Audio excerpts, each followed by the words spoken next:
And the Buccaneers win it 23-20. A guy who's been a part of so much success in Tampa Bay, Mike Evans. Yeah, whatever they're saying about him was true. And I wish he was mic'd up or I was mic'd up, because right before he caught that last touchdown, he called it. He wanted a post route. And he said, I'm about to game him. Yeah. You know, it's a look and a play that we practice all week long, very consistently throughout the entire offseason leading up to this moment. So I felt very comfortable running it. They delivered a great ball, and you know, I just ended up being where I needed to be. So you know, not much that goes into it, just thousands of reps, you know, throughout the course of a couple months. You know, it's hard to say what a huge win on September 7th. I mean, we're playing 17 games. But to have that in your pocket if you're Tampa Bay, because they lost two really good games to the Falcons last year, how do you assess them given that some of their key parts are out? Well, no doubt. They lost the game last year. Now they go into this game without their all-pro tackle, Tristan Wirfs, no Chris Godwin, no McMillan. So two of their top three receivers are down. And this rookie who they drafted, knowing that Chris Godwin could be out a while, Emeka Egbuka, boom, he was outstanding. He is one of the most pro-ready receivers to come into this league in a long time. He was outstanding. I thought the toughness and the moxie of Baker Mayfield showed, though. This was a gutty win. You weren't clicking on all cylinders, but you saw Baker running for first downs. You saw him diving head first. I think he embodies what it's like to be a Buccaneer, and this was a really good win, even though they didn't have all the bullets in the chamber. No, they didn't. And you know, before we'll go back to the Bucs a minute, Penix, you know, he only started, three games last year, whatever it is. Look, there was a while the defense settled in on this game, but there's no knock on Kirk Cousins. They're in good hands. What we saw, that athletic play to score the touchdown. Boom, they are in great hands with him. His ability to get the ball out fast to go along with Bijan Robinson. They got some playmakers. Mooney, when he comes back, he's going to help the offense. They got to get some of the other guys to step up. Drake London, Kyle Pitts. He needs a couple of more weapons, but Michael Penix is as advertised. He's the real deal. You know, it's amazing. Every year they change offensive coordinators. Liam Cohen now, you know, moved on to be head coach Jacksonville. Baker Mayfield, it's okay. It's like he's impervious to it now. It doesn't. Dave Canales, Liam Cohen, doesn't matter. He just keeps rolling. Now, Aaron Rodgers has changed a lot of teams. What is it, year 21 for Aaron? Look, this is what Aaron Rodgers did today. Ball after the last 2 minutes of the first half. They get a touchdown with 30 seconds or whatever it is to go. Touchdown, fumble. We pounce on things. Maybe not everything went great, although 4 touchdown passes is hard to say. There's nothing wrong. But this is what you get. The key parts of the game, in this one, again, he delivered. I think if you're Mike Tomlin, your defense didn't play well today. But what you saw from Aaron Rodgers was what you've been missing in those key moments, in those critical situations, a quarterback that doesn't panic. A quarterback that makes the proper situation. All Pittsburgh needs is proper professional quarterback play.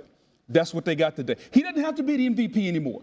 He just needs to play the way he played today. That defense will tighten up. They're not going to give up 30 points every week. No. And I think Mike Tomlin feels really good about his team. This is a win they got today. They wouldn't have gotten it last year.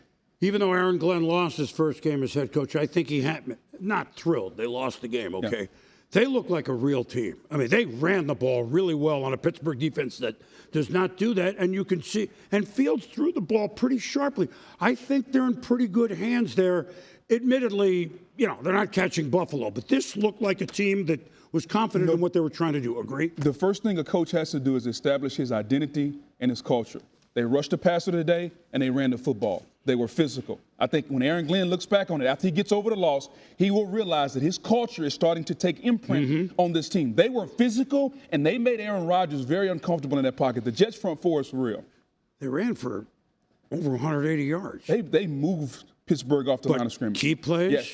Who made them? Yeah. We've seen this movie. Exactly. And Pittsburgh is hoping to see the movie a lot past the popcorn. Cincinnati has won an early game. They played the guys in the preseason a little to try and change it. They beat the very game Cleveland Browns 17-16. An exhale from Joe Burrow. It's a great start to the season. You know, great confidence builder for our team. Obviously, just like we want to improve, they're going to want to improve too on certain things. That's NFL football. So we'll watch the tape and we'll get better. Yeah, we'll take it. We'll take it. Anytime you can win like this, you kind of steal one. So we stole one today, and we're going to have to be better.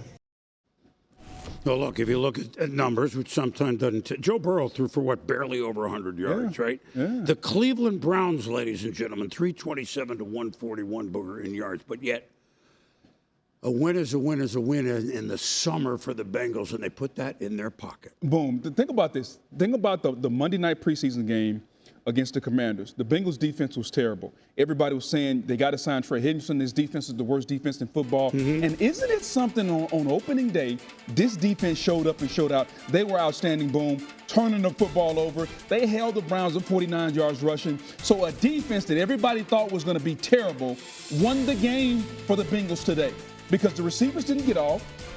Joe Burrow didn't get off. This defense was absolutely dominant today. And if you're the Bengals, not only did you win and break the streak, you won with the side of the ball that everybody said was going to be terrible. That has to be a really good feeling for those players and for this team. But the Commanders pick up where they left off last year, where they got the NFC title game. They win 21-6. Dan Graziano, he likes to be called Graz, with Debo. Prepare all offseason with the team. You draw it up. You hope that it's going to look a certain way. Did today meet your expectations as an offense? You still have work to do. How do you feel about it? Yeah, I feel like we still got some work to do. We had a couple penalties that set us back a little bit. We're just going to get to work this week. We know we got a quick turnaround, so we're just going to get to work. Yeah, what's the key there? Quick turnaround Thursday night game in Green Bay. How do you get reset real fast? I mean, for me and the rest of the team, you just got to get as healthy as you can get for Thursday night. All right, looked like you were having fun out there, were you? Definitely was having fun, for sure. Washington, hardest thing in sports, in my opinion. Great expectations, okay? Championship game last year, rookie quarterback Jaden Daniels. Dan Quinn, been around the block certainly, but first-year coach, Washington. Great expectations. It can weigh a team down. Yeah. How do you see the Commanders today? We can talk about the quarterback because I think he's phenomenal. Year one and year two, he showed you today that he's going to be better. But their physicality and their identity, over 200 yards rushing today. They controlled the line of scrimmage. They were absolutely outstanding. How they ran the football, how they controlled the New York Giants. That defense was unbelievable, boom. So while the quarterback is improving, he's going to get all the MVP consideration throughout the season. If their defense can be as physical and they can hold teams to what they did today, that quarterback will allow them to be able to be not only in the playoff contention, they're thinking Super Bowl in Washington. Long way from it. But today shows you their formula. He doesn't have to do everything. Be physical, run the football, get Debo involved, add your playmakers. Really good start for Dan Quinn and his unit. Absolutely, and they got to turn around quickly. You heard Dan mention it. Thursday night. Washington at Green Bay, Thursday night. So in crunch time, Niners deliver, Seahawks do not. I mean, if you just want to boil it down to the last two thirds you saw, that's what happened. So again, they split last year. But Seattle thought with Niners, a lot of their receivers hurt, a lot of their defenders new. Robert Saleh's back, defensive coordinator there.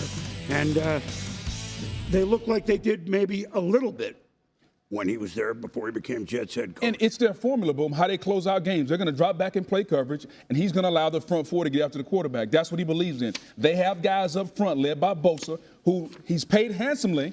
Yes. And when the game is on the line, your job is to close the game out. I played with a guy like that, Simeon Rice and Warren Sapp. When the game is on the line, you're paid to close it out, and today Bosa closed the game out. It's funny, those two guys told me they played with you. We all played together. Well, I mean, that's the thing. And Denver, hard to really read.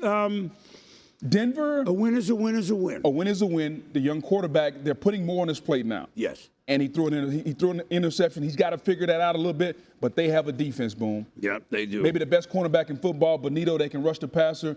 They have a defense that they feel like they can line up against Kansas City with and go toe-to-toe. If the quarterback continues to mature, they're going to be right there with the Chiefs in the AFC. So the Packers, really, you hate to call it a laugher, but boy, they were in control from start to finish. 27-13 over Detroit. Offensive numbers may not be, but their last home loss, I should say, in opening day. Home opener 2012. I had more hair, you had maybe a little, I don't know. At any rate, Micah Parsons says, I am glad to be in Green Bay.